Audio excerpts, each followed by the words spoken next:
you just got here, very shortly before this live stream.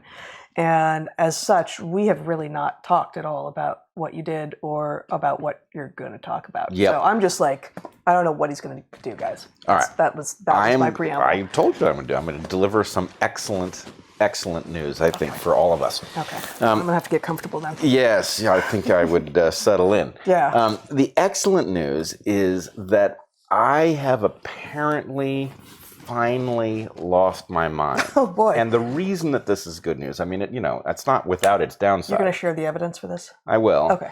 But the reason that this is good news is that I have been on a very unfortunate winning streak, predicting terrible things in the world that have then turned out to be true. So the winning streak isn't the unfortunate part. It's the fact that... Oh, yes. No, it is. If I had been wrong about all these things, we'd be in a much better position. But having been right about them, we're kind of screwed. So the good news is that I continue to predict things that are very unfortunate, but it turns out, according to Robert Wright, that I have now lost my mind.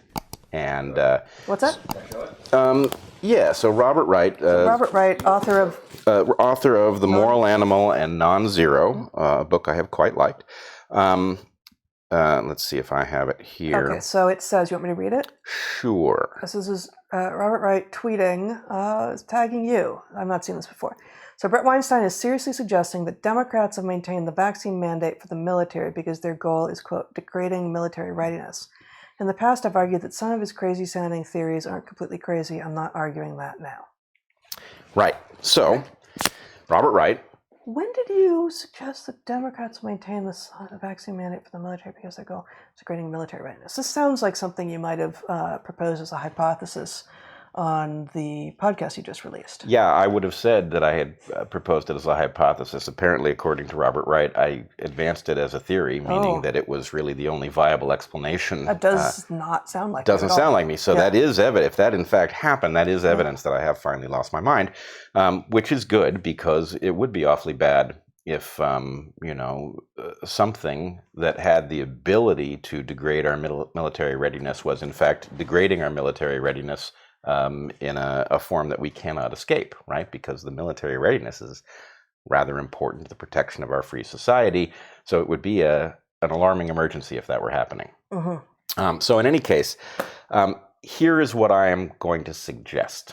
So you don't want to talk about what you actually said? No, because I think I need to talk about this with Robert on DarkHorse. Okay. So what I'm going to do, and look, this is actually, you've heard of win-win situations. This is a win-win-win situation. And the reason it's a win-win-win situation is that, I can't remember, it must have been the second to last time that Robert and I had a discussion. I believe this was on his podcast. His own accounting was that his audience thought I wiped the floor with them. So this is a chance for him to actually redeem himself, right?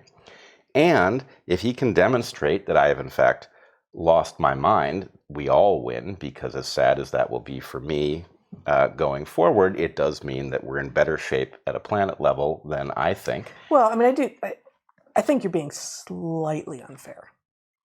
To whom? Can you put that up again, Zach? I've never seen this before, but...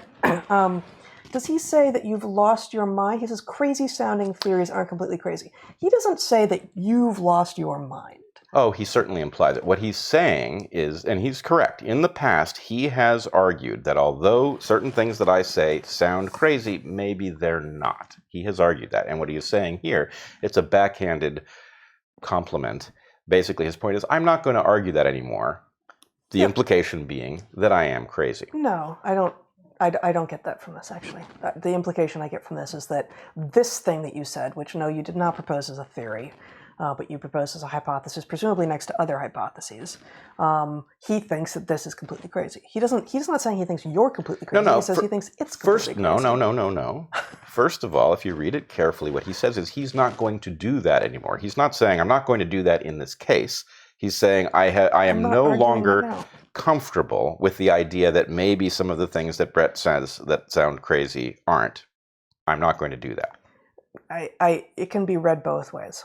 I don't think so. Nonetheless, Robert, if you would like to defend yourself on DarkHorse, I would welcome that conversation. And my suggestion is that we have this out and figure out whether or not I am in fact seeing false things, or whether or not I am actually perceiving something important and real. And that in order that you feel comfortable with this proposal, we just take the conversation and broadcast it however it goes. No editing, nothing you'd have to worry about. You'll get to say your piece, I'll get to say my piece, and the audience can decide for itself.